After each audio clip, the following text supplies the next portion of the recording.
Welcome to Command Control Power, the longest-running Apple consulting podcast. For over a decade, we've delivered weekly episodes filled with epic tech support stories, troubleshooting insights, discussions about managing clients and businesses, and interviews with industry colleagues and vendors, all tailored for our pro listeners. We also offer exclusive content through Patreon. This private podcast feed is designed specifically for IT professionals, providing valuable advice and guidance on tackling the more complex aspects of running your practice, working with clients and employees, and managing device fleets. With a modest monthly contribution, you'll gain access to a wealth of advanced Apple expertise, meaningful connections, and a community driven by a shared passion for Apple technology. Visit commandcontrolpower.com and click support to learn more. And now, on to the show. Welcome to another episode of Command Control Power. Good to be back with you here, Jerry. How you doing so far this fine week? Doing great. We had a little bit of a cold snap here. By the time you listen to it, the cold snap will be over. Yep. All is well. We did too. You mentioned in a recent show, we don't get the kind of snow you guys get in Colorado, but we have not had any snow until a week ago. Wow. A little bit. So it was like well into, actually, I think we had one very minor snowstorm toward the end of December, but it was very late. It was like the latest first snow in quite a while, but we had some last night. And so it was nice to see the snow in the morning. And you're in Boulder, Colorado, for the That's folks right. that don't have the Wikipedia entry for that. That's right. Yeah, so we're good. It's nice to see the snow, but I can't complain about 50-degree days, 60-degree days. That's Fahrenheit for the international listeners or anybody outside of this country. But yeah, that's warm. It's beautiful days, so we're certainly enjoying the warm days, but also nice to see the snow. So yeah, I see you in your hoodie there, so it must have gotten a little cold lately. It's to hide the jowls. Okay, got it. Yeah. You might have to cinch it up a little bit farther to hide the job. But yeah, we have a little bit of a grab bag today, I think. There's a few things I'd like to talk about. Maybe some network stuff that's been just on my mind. There's some announcements from Ubiquiti. Nothing too pressing to talk about, but maybe it's a good segue to talk about some Ubiquiti things. Let's talk about that router. Yeah, let's do it. Okay. Yeah. Yeah, the Unify travel router, TR, as they're calling it. It seems to me it's equivalent, like in my brain, it looks like a MiFi device. You remember those old, MiFi, they called them? It has to co-opt it from your phone. Yeah, and that's one of the big criticisms. And the other criticism is it's Wi-Fi 6, I guess. 506? 5. Okay, whatever, yeah. I think I'm sorry, you might be right that it's 6, but it's 5 gigahertz. So it could have been 6 gigahertz. Wi-Fi, what are we talking about lately? I think Wi-Fi 8 is a preliminary announcement at CES or something. It exists. It's technically out there, although Wi-Fi 7 is still in the process of being ratified. This stuff is all over the place. And it reminds me of when Unify released the Swiss Army knife. It was a device that came out relatively recently, in the past 2 years or year. And it was also limited in Wi-Fi spec, a Wi-Fi 5 device. And it looked great in spec until we realized they call it the Swiss Army Knife Ultra. You could repurpose it for outside use or inside use. There were different kind of mounting options and antenna adapters and things, and it was only $89. And you think, wow, this is really cool. Oh, here's the catch. It's Wi-Fi 5. And so it was basically already outdated in theory when it was released, and very much reminds me of the travel router. Very reasonable price, very cool design, looks versatile, but yeah, limited to 5 gigahertz specifically with that one. And the big selling point to all the boys and girls listening at home that haven't seen this product yet is that if you have a Ubiquiti setup in your house and you're visiting the Azores, or the Azores, depending on what side of the pond you're from, you can be on your network simply by connecting to, let's say, the hotel Wi-Fi with this Ubiquiti travel router. And then with the magic of the software, all of a sudden your server, your headless Mac Mini in your rack is local. Yeah, so it's a little portable site-to-site VPN appliance. Right. Or a client that you're providing secure support for.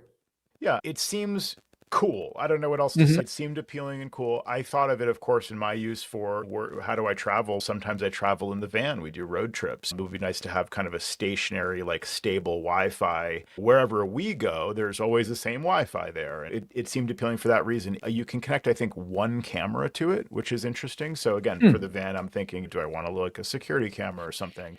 Yeah, perfect use case. You set up the security camera in the van. How would you broadcast that? You might leave a phone behind, maybe that has cellular. And then like that MiFi device, and then you plug it in, and in theory, you can bring a hotspot and plug it in by USB and have it stay connected that way, or cellular. Right. And you and your wife are traveling, but you're in a theater and you're at a show, or you're in a restaurant, and you want to make sure the van doesn't get hustled at all. Yeah. Sure. Yeah. Yep. Exactly. There's some real strong use cases for it. What I liked, though, of the recent announcements was the Unify, let's see, it's one of their cloud gateway products, so it's the newest one. It's the Dream Router 5G Max, Ultra, Pro, Plus. No, sorry, just Max, 5G Max. And it includes, like I was incorrectly stating earlier, it has the 5G built in this case. And so you can actually plug in a SIM card or use the eSIM, which is a new feature from Unify, to connect directly to cellular. So this, to me, would be a more appropriate one potentially to have an all-in-one unit in the van. Now, of course, it's not meant to be powered like in a mobile setup like that. It expects to be plugged into an AC outlet. We have that. We have an inverter in the van and all, so we can do that. But it's more power efficient to use either USB-C like the travel router uses, or some kind of DC adapter of some. So I could potentially get the 5G Dream Router 5G Max and wire up some kind of custom power source is what I was thinking, because again, that gives you some more features. Like that lets you, it has one PoE port built in, which is nice. It can manage other devices from Unify, like a camera or whatever. And it has the 5G built in. So that it's again a situation where they don't make exactly the product that I thought I wanted, which is something that is really efficient with power consumption, maybe can be powered by USB-C, acts as a gateway, can control a camera, and also has cellular. This one gets the closest, I think, even comparing the travel router. But I wanted to mention also the replacement for the Unify LTE Backup Pro. So there's now the 5G, so they call it, I guess, just the 5G Max. Right. I've seen that. And they make an indoor one and an outdoor one. Exactly. Isn't that interesting that they actually it is. And model. As a matter of fact, as timely as today's headlines, I purchased the outdoor one when it became available. Scooped went up really quick, not for my own use, but for a client. And we haven't deployed it yet because right now the eSIM, no, they told you the advice on the website was to use a physical SIM. So what is that called? A micro SIM? Nano, I think. Nano SIM. Yeah. And to not use the eSIM, although it does have that capability, they said for better reliability. And right now it's only offered for AT&T, but they said Verizon will be coming available in January. So we're in January right now, and that's what we're waiting for before we install it for the client, is because he has a Verizon contract and relationship with them, and we could probably get this on his plan and make it more affordable. This is a new feature, and it's good to put this out there because previously, as you and I know, there was a Unify LTE backup, which was automatically, it came with an AT&T SIM and you pay through Unify. So easy setup, but expensive data. It's really meant for just a worst case scenario backup. And even in that scenario, I think there's a limit. It might be 20 gigs. You just can't go above that with Unify, even if you want to pay.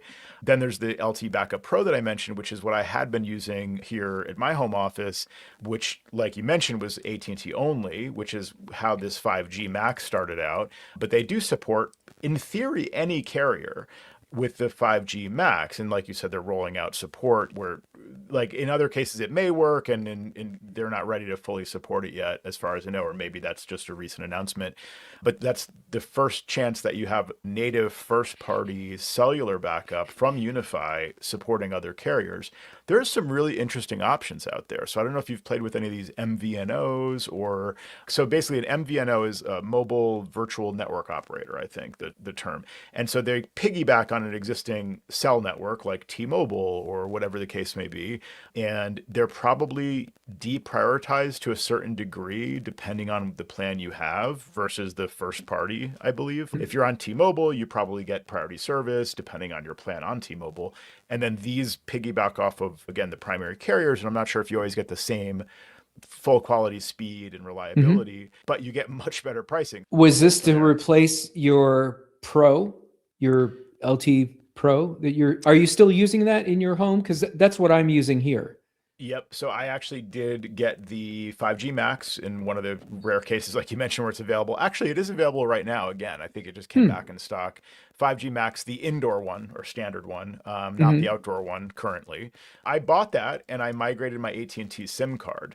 I wanted to test it with the eSIM and I wanted to test it with Verizon and just play with different options to be able to sell it to clients. But I decided, let me just set it up for with my AT&T to start, just so I can play with the hardware. Yeah. Couple of questions. Okay. So one of the benefits to having this standalone LTE Pro failover from Ubiquiti is that if this is placed somewhere internally in the home or in the business, you may not get optimal cell coverage because you're in maybe a concrete building. So in our case, we have it positioned by a window.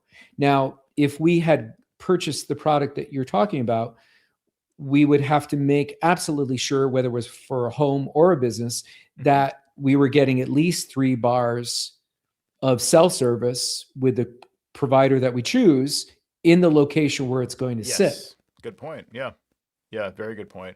So how about you? Yeah, so the old one that I had, the LTE Backup Pro, had the ability to plug in an external antenna. So the solution there would be like you could actually wire it into your network in one location where you can see the screen, et cetera, and then run an antenna up to the attic or something. In either case, you can also just run network cable to where you need the thing. To your point, it's pretty flexible. In fact, for the indoor model of the 5G Max, they actually have this window mount. Did you notice that? Where you can there's like some kind of bracket that uses, I think, those command strips or similar type sticky adapters that are removable to stick the bracket to the window. Literally just sits in the window, and then you can mount this thing right to that bracket. Because to your point, again, you get the better signal sometimes right in the window versus on a shelf somewhere on the other side of the room, whatever. So yeah, I just stuck it up on a shelf and it's fine. I don't really need to worry about, because this rarely happens, but I want to be able to just stay online and keep my home network online, obviously, but I don't need necessarily tip-top speed. But it's 5G and I get great speed. I can't remember what the test was, but on the order of 50 or 100 megabits down. Yeah, that's great. So it's like, great. Yeah, exactly. Now, for an office, you have to really measure the traffic, and you can do that in the Unify interface. You can get a sense of how much traffic your client is using on a regular basis, because you want to plan this stuff to see. I'm recommending a backup internet in case the network is down. As in the Northeast, and I think was it nationwide? Verizon had an outage here as we speak, mid-January, just a few days ago, and it was down for the better part of a day. So you really want to see if you're during business hours, totally down your primary ISP, and you have an office full of people using the internet, what kind of traffic do they typically use? In my cases where I've estimated this, it's a lot in some cases. Even some high-end residential homes where they have a home theater and 3 different Macs, all downloading updates and whatever, they can use a significant amount of data where you would eat through that 20 gigs, that measly 20 gigs from Unify pretty quickly. And even some of the carriers that offer 25 or 30 or 50 gigs, you might be bumping into that limit with just one day of outage. So I looked into alternatives. Yeah. Streaming, backing up to Backblaze. You have to make sure those are all disabled in a case of a longer outage. Yeah. And to avoid having to do that, to me, it seems best to try to come up with an option that you don't have to really worry about that. Right. So I did some research. There are some companies out there that, again, offer data SIMs, essentially. Again, that's what you want is a data SIM. You don't want a standard cell plan or whatever. To be able to find a data-only SIM. And there is a company that I found specifically for low income. So you have to self-certify that you're low income or whatever. And then you can get this data-only SIM card for pretty freaking cheap. The company is called computersforpeople.org. It's a 501c3 nonprofit. That's how these companies exist with these reasonable rates, is that a lot of times they're a nonprofit and their aim is to provide internet for underserved communities. And so again, it's a nonprofit offering data service for lower income folks. And they have a data only SIM card you can simply buy. And it's like $14 a month, or like just under $15 a month, essentially, with whatever fees and things. But how does that benefit you or me or anyone listening to the show, either personally or for their business? You may want to get this and test it out. I'm certainly not using this as my primary internet. So this would be for me to see, how does this 5G Max device support some random SIM card that I might want to throw in there? And but you said you have to prove low income. How do you reconcile? You just self-certify. So I'm not planning on using this device. I'm just planning on testing this out. It's worth the $15 investment for me to buy a SIM card, basically use it for a month or two, just again for testing out, because it's an easy, again, cheap way, no contract, just to test this. Can I get a SIM card working in this thing that's not one of the standard big carriers? And it's an eSIM that you're going to get. In this case, it's actually a physical SIM card that they're mailing to me. I do want to test the eSIM card, but I couldn't find any that seemed reputable to me that were, a provider of an eSIM for data only. And I'm not really sure. You might have to search for an eSIM for a hotspot, or I don't know, but it may be less common because most of these little mobile hotspot things, I don't know. I think they're probably designed more with SIM cards in mind, but I could be wrong. I just couldn't find anything easy enough. So for $14.89 from this computersforpeople.org, they offer a 4G and 5G data plan, and with a physical SIM card. On 5G, you can expect between 72 and 245 megabits download. That's insanely fast for cellular coverage. Upload speeds 15 to 31 megabits, they say. Latency between 19 and 37 milliseconds, all very usable speeds. And on 4G, it's 37 to 119 megabits typical download speeds. Upload is like 7 to 24 megabits, a little bit higher latency. There's no charge it's basically unlimited data. There's no charge for additional usage. They say that if you're using, so it does say this, during congestion, customers in this plan may notice speeds lower than other customers. So again, this is where you are in the priority, essentially.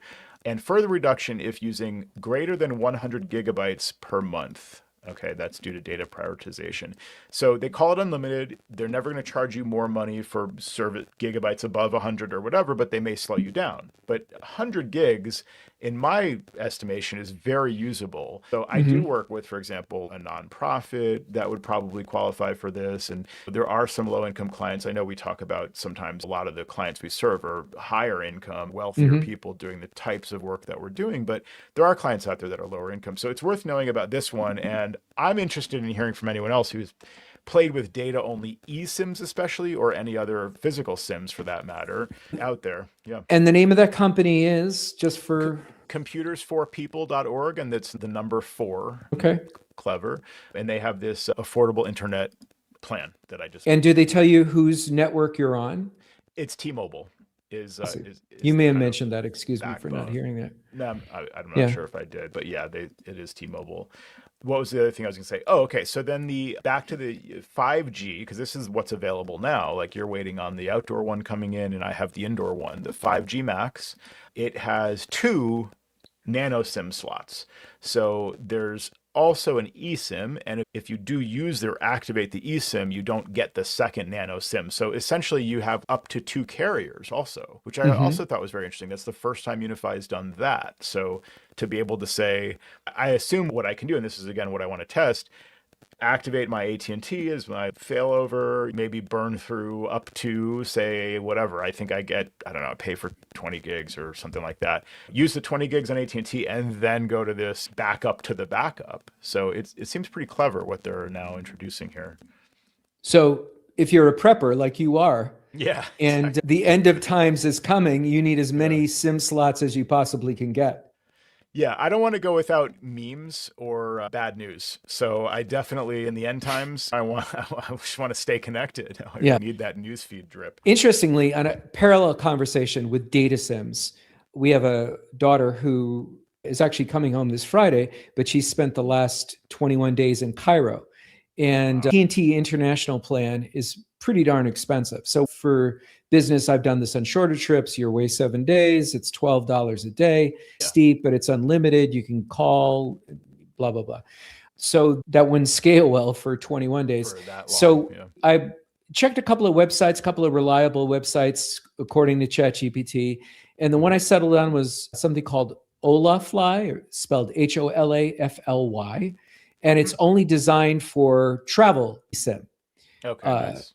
And they don't send you a data SIM, as far as I know. It's just an eSIM that you get in the mail within minutes of you buying, choosing, or picking off the number of days. So you have to choose wisely. So if you buy an eSIM and you need to add a couple more days to it, you can't do that. It's just like a one-shot deal.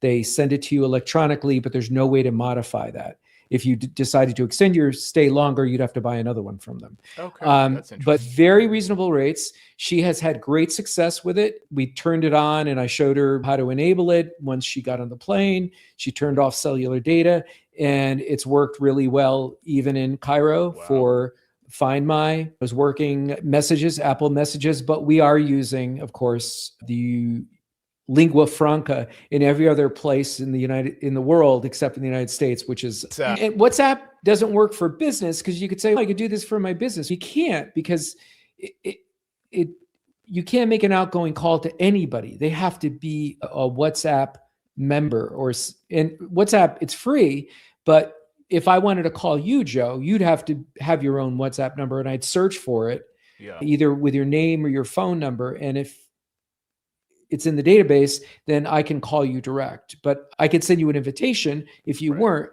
But this wouldn't scale very well for a business if you were going to try to do this on the cheap. You would still need for you to call a client back from Cairo or something. Exactly. Like that. Yes, exactly. So I think one of our phones on our next travel trip will have this, probably mine. But then for my wife and our other daughter, I'll just buy eSIMs for them from the same company. Oh, and the one thing that was really advantageous about dealing with this particular company is there was another reputable company, but they wanted a little bit too much information. They were asking for more personal data than I was comfortable releasing to them. It wasn't passport information, but it was home address, that kind of thing, beyond the credit card. So Olafly is, give us your payment details and we're all set. We're going to do business with you. And I got it right away. It installed in minutes. Now, you probably have done this. I'm telling you this. You're pretending this is all new. No, I really haven't. So I have, for the last several iPhone models, ever since maybe it was the 10 or 11 where they supported dual SIM, the first iPhone to support dual SIM, two physical SIMs, I believe, was the Max only, or whatever the bigger size was called at the time. Sure. And so because I'm a prepper, like you said, and because I at that time was nomadic and traveling and relying on cellular, it was a good investment for me. And that was my earliest experience with it, but only ever with the two big carriers in the US, AT&T and Verizon, because my wife happens to be on Verizon and so does my employee. So I have that plan on one account. It was easy to add my own phone to that for some incremental cost. And I have an AT&T plan for my phone and for, and for my cellular backup. It was easy for me to use both carriers. And that's been really handy, where those are the two big carriers with two kind of distinctly different types of infrastructure. So there are cases where Verizon doesn't work and AT&T does, or vice versa. And it's just nice to have both built into my phone. But I've always been meaning to experiment, now that they also support, or I guess now only support, eSIM, to play with the options you're describing, where you can basically just swap in a different carrier for like your second line or even your primary line, and experiment again with some of these MVNOs, because you can get really cheap plans, maybe fast enough service. If I just need data, that seems pretty easy to do.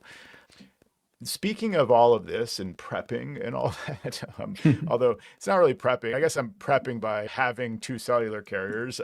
I mentioned this in a previous show very briefly, but I want to throw it back out there as long as we're on this topic. It's called Speedify. It seems like a pretty corny name, but it's speedify.com.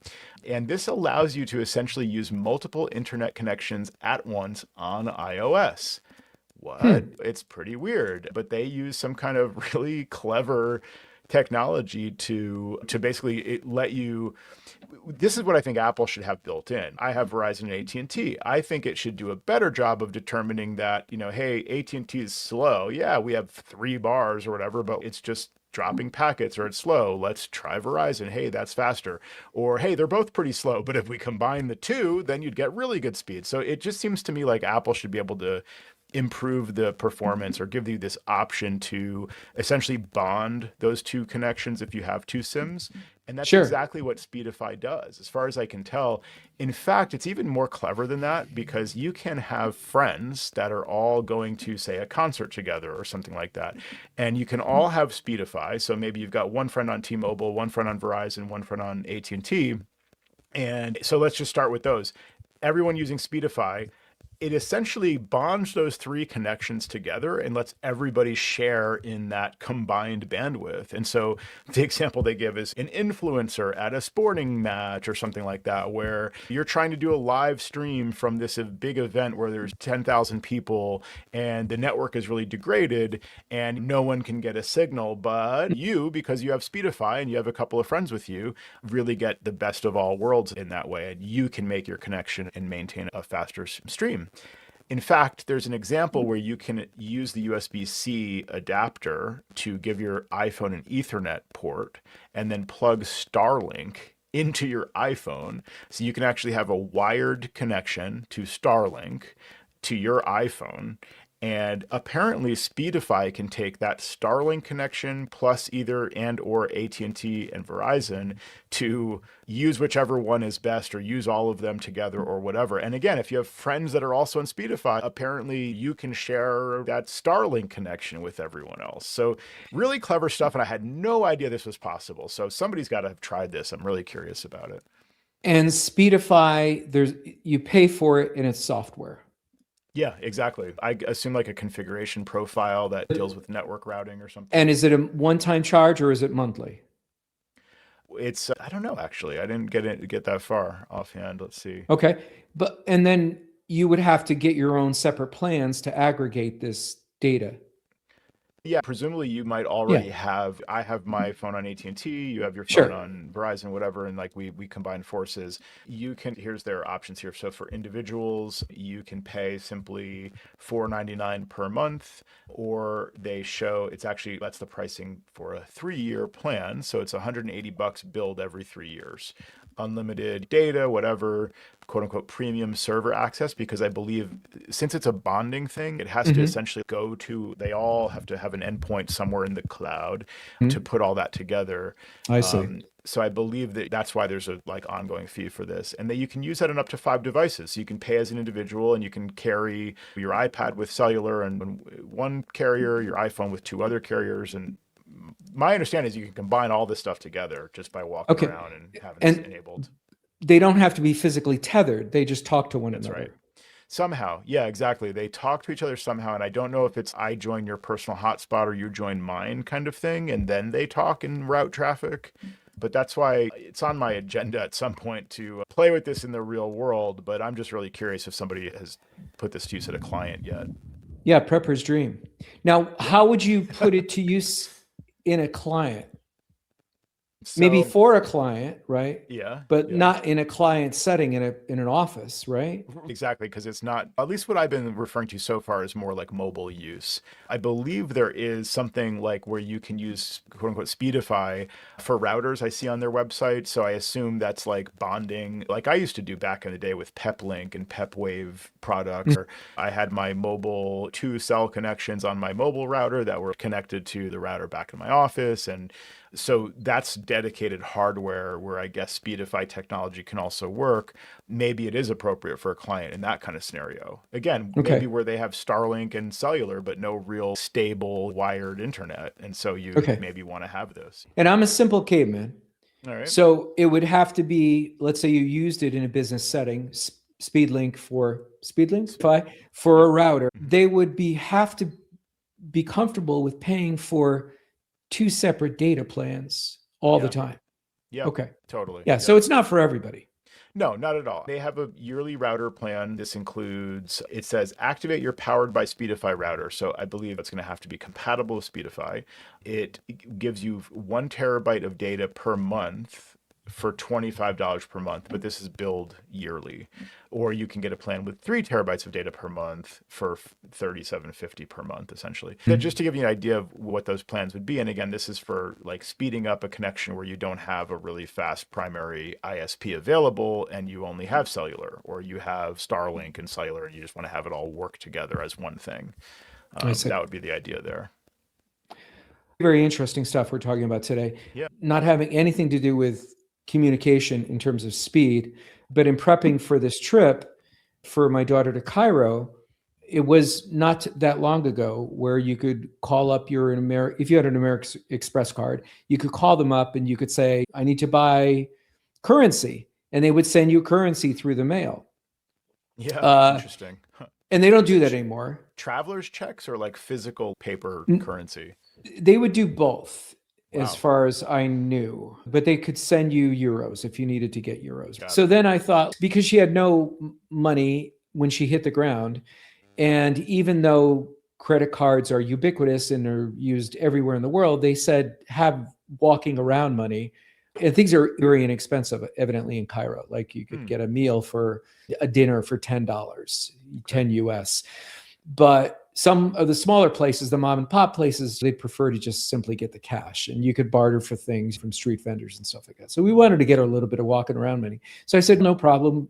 I've got a Chase card, relationship with a Chase bank, commercial bank, went to Chase. They could send some types of currency, but Cairo was not on their list in terms of whatever. So I didn't know what to do. And you want to impart wisdom on your children is you don't want to use the exchange booth at the airport, right? Unless you want to get a shave and go to the cleaners. Yeah, exactly. Shave and a haircut. Yeah. So here's the crazy thing. So there's a place online and you could do a transaction and they FedEx you Cairo bucks. So the place we used, and again, Egyptian pounds. That's what they're called, just for the record. Pounds. I just looked it up for Perfect. you. Yeah, pounds. Thank you, Egyptian Joe. pounds, yeah. Yeah, so they ship you Cairo bucks in FedEx. Nice. Exactly. And the company is called Currency Exchange International. There's another company that does it. So their URL is CEIFX. So Currency Exchange International FX.com. And they're not requiring to get a lot of information from you. So there was another one that was recommended by ChatGPT, but they wanted too much information, too much personal information. And this was, we'll take your credit card, and it was amazing. I think they were going to deliver it in 2 days, and we got it the next day. That's crazy. Yeah, and it was just like a big pile of pounds. Wow. Yeah. That's wild. Wow. And with no paper trail, as you seem to prefer here, you don't want to tell them who you are, just mailing address, here's my credit card. Yeah. The other one, I think they wanted some form of ID, like you had to send them a picture of your license. I didn't want to do that, or a passport number. Both those things. If I don't need to give those to you, I'm not going to do it. So it worked out really well. Who knew? Because I was still operating 20 years ago, 30 years ago. I'm calling up American Express. No, we can't do it. I'm going to Chase. So I did the same thing a number of years ago. I was planning to head to Spain, I think, for one of my rooftop tech support sessions there. And so I walked into my Bank of America local branch that I usually just use the ATM. There's a branch. So I walk in, and I think they told me at the time they keep very little, whatever you want to call it, I don't know, third-party cash, international money, whatever, on hand. And you have to coordinate in advance and say, hey, I'm going to need 100 euros next week. And they'll figure it out on the back end, and then it arrives in a truck or whatever. So yeah, it just takes more planning. But like you were saying earlier, in most cases, the advice is just use the ATM and you get the standard exchange rate with typically no fee depending on your bank. So that's what we would do, is we would just go get some euros out of the ATM there, just using my Bank of America ATM card at whatever random ATM that we found on the street in Spain. That's usually a good way to go. But if I were sending a kid there, like you're describing, you don't want to send your daughter into Cairo with no money to her name. You want to make sure she can get a cab or whatever in case of any issues. So definitely makes sense to get it ahead of time. So you did that in the country before she left for Cairo, essentially? That's right. Or was she somewhere else? Yes. Okay. Yeah. No, we did it here. And Yeah. Nice. I'm not sure if they take the money back. I think you could send them currency back, FedEx it to them, and they could exchange it back for US, because it doesn't really make too much sense to be sitting on Egyptian pounds if you're not going to be going back there anytime soon. Totally. Yeah, that makes a lot of sense. Exactly. Yeah, back to the network things. We're talking about this sort of like travel considerations and things, shifting gears more toward security in terms of networks. It just occurs to me sometimes I think about what are the issues that someone might be concerned about. A client has a bunch of data on their computer, they click some shady link, they do some stuff, and maybe somebody has access to their computer. What are we concerned about? They can exfiltrate information like passwords and things. They could also just start like siphoning off data. That would be one of the threats that I'd be concerned about for our client. It started to occur to me like, shouldn't that just be built into the network? So if your Mac is typically sitting on your desk in a corporate situation or whatever, all your traffic is going through the network. For that matter, there's a server, maybe in some cases, an on-premises server that's connected to the same gateway. Couldn't the gateway keep track of what a normal day looks like in terms of traffic? You've got, like you were saying earlier, you've made updates, downloading from Apple, so you're screen sharing with somebody remotely on a video conference. So you've got SSL traffic going through Zoom or something like that on the upstream, whatever. That's the baseline. And maybe for that matter, that's across lots of different client instances. So Unify, for example, could just know what normal traffic looks like. Like we're going to allow Zoom without issue. But if suddenly a bunch of data starts being uploaded to some unknown location, can it just flag that? Maybe even stop it, depending on your settings, but certainly alert an administrator like, hey, there's a massive upload happening here. This Jane's Mac started sending a bunch of data to best web coupons deals.ru or something like that. You'd want to know about that. So I don't know if there's a technical reason that makes this difficult. If it's all encrypted by SSL, maybe it's really hard to know what's happening. But again, the raw upload bandwidth going to some random location, like it seems like that would be a flag that we should have as a Unify notification or threat kind of alert. I think with a router with web-based management like Meraki has, I would think that would be a lot easier for them to deploy something like this, or a little checkbox that you would like to have this enabled. And what do they call it? Heuristics, right? Yeah. Looking at something over time.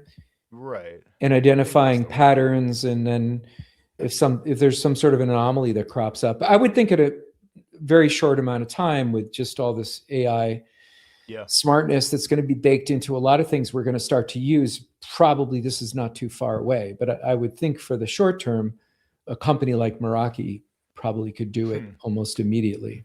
I guess. I'm not sure why there's a distinction between like Unify Portal managing from like a central location that way versus a local web interface to a Meraki device or something. It would have to be something baked into the software already, right? Yeah, that's what I mean. I kind of wish like Unify would just build this into their network app or whatever.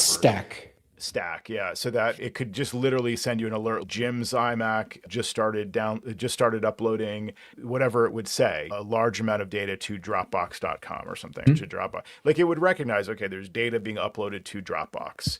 And then that would be a flag. You'd get an alert. It would let it keep going. Like it's not going to stop it, but it's going to alert the administrator. And the administrator could say, oh, yep, sure enough, they just got a new computer. It's doing its thing, whatever. Versus, hey, that's weird. What's happening here? Or it's uploading to some third-party site that's just unclear. But yeah, I don't know. Maybe there's technical reasons why it'd be difficult, but it seems like that's a very practical threat vector kind of remediation or mitigation. Can't you identify or specify on clients on the network? Can't you cap their data? That's probably another way of doing it. But I believe that's probably there already. Yeah, just like overall, like no one should ever use more than whatever number of gigabytes per day or something. Sure. But it's hard to tell. Like in my examples, as I'm like thinking this through, it's okay, there's a bunch of data being uploaded to XYZ website. Oh, this photographer just came back from a shoot and they imported all this stuff and now it's syncing to whatever they happen to use, Dropbox or something. Sure. But yeah, I mean, it seems like there should be a way potentially to keep an eye out for that.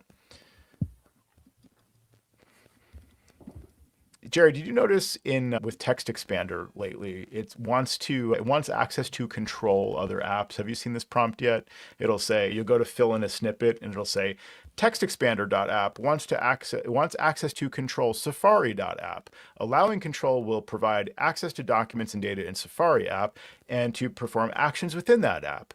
And then they actually have a little explainer as to why Text Expander is asking for this, because this does seem to be new. It says, get improved snippet expansion in certain apps by allowing access. And then they give you this more info. See automation permissions and Text Expander help for details. I haven't granted this access because I don't just willy-nilly let these random apps. You want to keep it in a little bit of a sandbox, and that's why Apple has this stuff. But web browsers have a lot of data, so I don't need a random app to have full access. But have you noticed that yet? I'm just curious if anybody. I have not seen that alert. Yeah. I'm not surprised, but I don't know what advantage. I use Text Expander a lot, Me but too. just for the same repetitive things like thank you for your business, Same. an address, something like that. So I don't need it to be this robust tool for me. That's how I feel too. I can still just expand what you type and just plop it into the whatever website or whatever app you're in. That's how I use it as well, mostly for those quick, like you described. For me, it's please let me know if you need any help. Like that's a phrase I use all the time. So I just have like my little shortcut for that. That's probably a good example. There's a bunch of little phrases we often use. So this leads me to, this is like a segue to discuss this thing I mentioned a while back about how I use the omega symbol. I mentioned this character on the keyboard. You've probably seen ohm in your headphone research and audio stuff, whatever. It's a little, I think the ohm is that symbol, that omega symbol. Maybe people know what that's, but how would you describe that? It's a little, I can draw it. It's like a horseshoe with a horseshoe with little like finial tail things or something like. What do they call those in the font world? Glyphs, with glyphs on the end of it. Okay, yeah. So omega. So basically, how do you type the omega character? I know this for one very specific reason. It's Option Z. Ooh. How often do you type the omega character? Never. Yeah. So I use this as my text expander prefix, basically. So this is the way I use text expander. And I think this might unlock this for people out there. How can you, because you've got to remember what the shortcut is. So the ones they give you built in are like, if you want to expand, if you want to plop in the date to wherever you are, you type D date. Do you use that one? Not too often, but yeah. Me neither. And I didn't like the default formatting of it spelled out fully January 20th, 2026. So I made up a couple of others like DD date. If I want to just have the date in month/day/year with the full 4-digit year, like that's the way I prefer in my note taking and stuff. That's the way I do it. So fine, that works for date and time. I think there's one for time. There's some built-in ones that I can wrap my head around, but others, it seems like, how do you think of what the shortcut is to be expanded into the full snippet?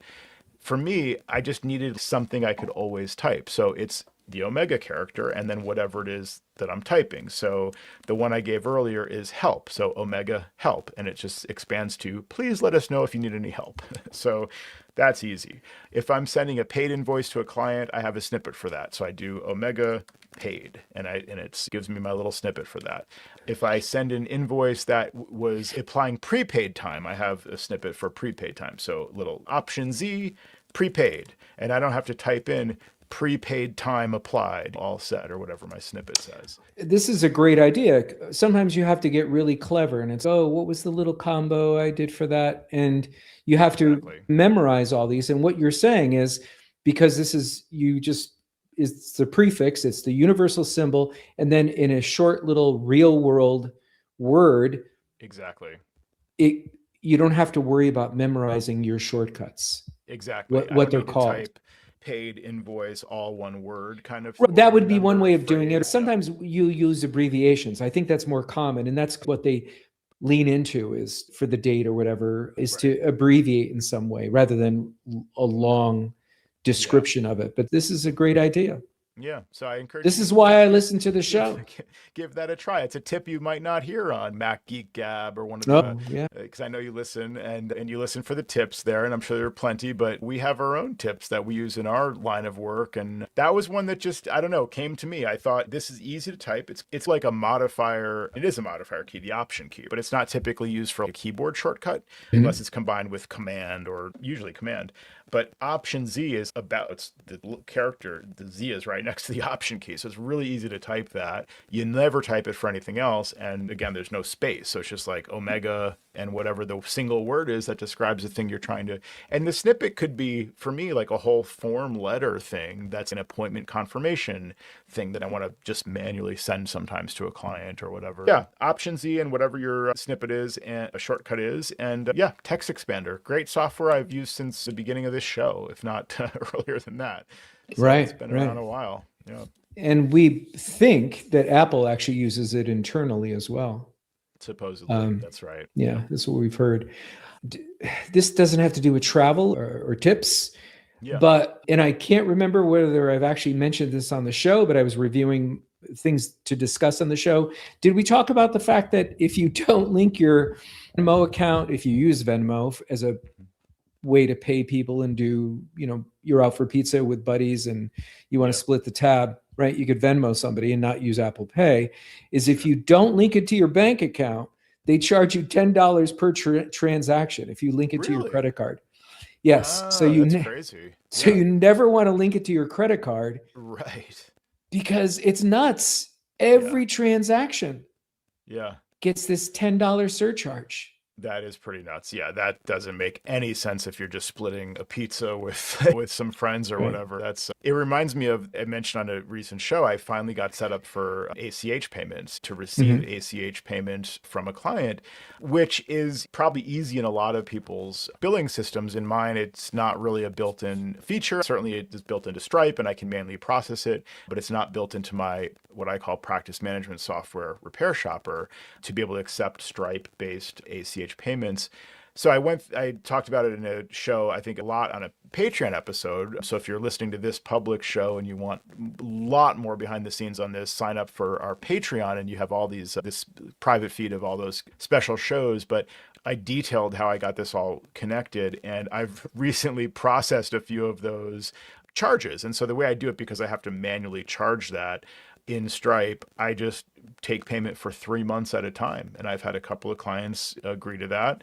And it's amazing when you see a $5 charge on an invoice for months of work, whereas the credit card fee, to your point about Venmo or any other, is astronomically high compared to that. So my credit card fee would have been $200 for a recent invoice. Again, multiple months of service, whatever. And instead it was $5. So it's nice to keep that balance in your pocket. So again, I would just encourage any of our listeners out there, our colleagues, to give it a try. Credit cards are great. The client gets points for those kinds of purchases. You're basically paying for those points or those refunds or percentage off or whatever that they're benefiting from. And they're useful in a lot of ways. They protect you against certain types of fraud and things.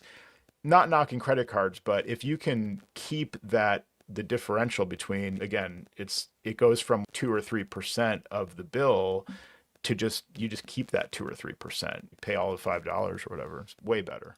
Yeah, ACH, that's a great tip. ACH sometimes is a tough sell with a client because they feel like they're a little less control on the security of their money. And they also feel like, it's a credit card. So if I want to contest the charge, it's easier to do that than to do it through my bank because the money's already taken out of my bank. So sometimes they don't, even if they trust you and they've known you for years, it's not always the most warm and fuzzy. And then sometimes I've had these conversations and they're like, no, we'll just pay you by check then. And it's like, okay.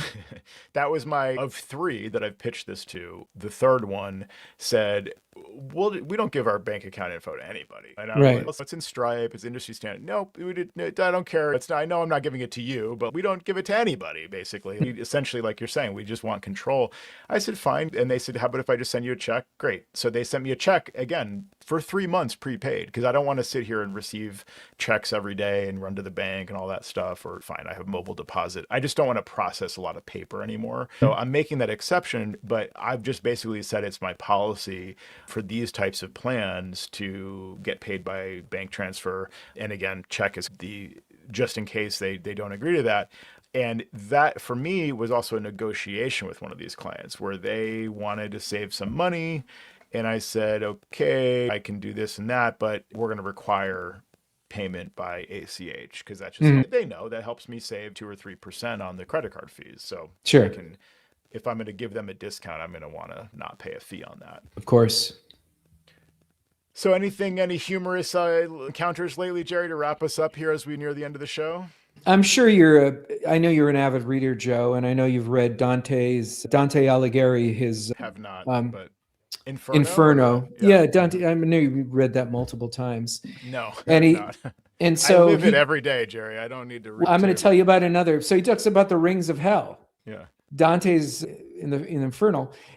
So the latest ring of hell is Amazon has disassociated, for the most part, their relationship with the United Parcel Service.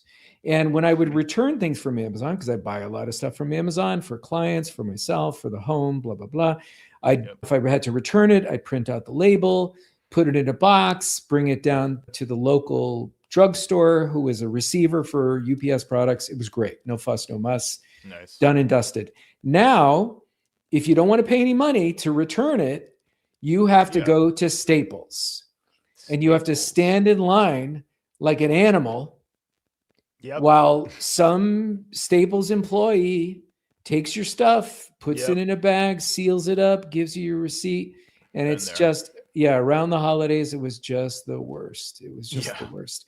So they do have some relationship with the UPS store. For $1, they'll let you bring it to a UPS store and you still have to stand in line and give it to somebody. However, if you want a UPS label, you have to pay full price. So $5.99 to ship a small item out of pocket against whatever credit you were getting back. So it's a lose proposition. Now, did I miss, what about Whole Foods? Do you have any near you? Because to me, that's always been the easiest option. Just walk into Whole Foods. You don't even need to have it in a box or a bag or anything. You just hand them. And just throw it over the deli counter and they take it? Pretty much. It's different. You probably don't want to go to the deli counter in this case, but there's actually, I'm pretty sure there's one main store that I'm thinking of, but I think there's usually a counter for this, like a specific. So, yeah, I know they had lockers, Amazon lockers, and my wife does the shopping at Whole Foods, and I think she said, "Oh, I think they could take it at Whole Foods, but it's not convenient. It's miles away. It's in Milford. You know where Milford is, and you know where I live. It's not close. That's far. Yeah." It's not the drugstore down the street here. No, exactly. I guess I'm spoiled. I've always had Whole Foods like nearby, but they're so prevalent. And I think this is really why I'm very cynical about the merging of everything into one in terms of like corporate America. There's a lot of negatives to that, but this is one of those positive outcomes is that you have really super easy Amazon returns if you have a Whole Foods nearby. And guess what? You can do some shopping while you're there. So it works for them too, but certainly the convenience of literally walking in. I swear I've just handed them a bare internal hard drive as is. They don't care. Like the packaging was damaged or whatever. They don't even want that. They just take whatever you hand them, the product itself. So it's really simple. It's a great country, isn't it? I know. Yeah. Anything by the way, encourage more capitalism and more consumption. Yeah. By the way, Scott Galloway, professor at NYU, that was his stock pick for the coming year is to buy Amazon stock because they are so heavily invested in robotics that he thinks that their stock is going to skyrocket. They're letting employees go, and that's not good for people and jobs. But the amount of expenditure that you heard the same podcast, I guess. I did, yeah. That they've done on robotics, and that's a stock pick. So I don't know if that's our stock pick, but No, yeah, you don't come here for stock advice, but I heard the same one, and I have the same take. It's not great for everyday people because we're automating more and more jobs and so on. But yeah, that's good for the stock market, which is really what everything seems to be good for these days. Except Trump.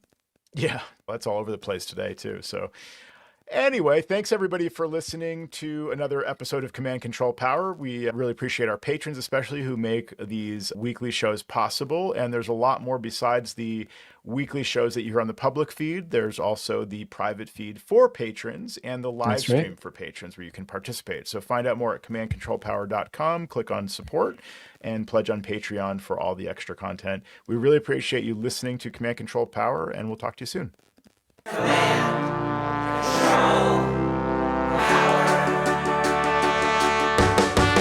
Jerry does his voices of customers of all kinds. Am I on the cloud?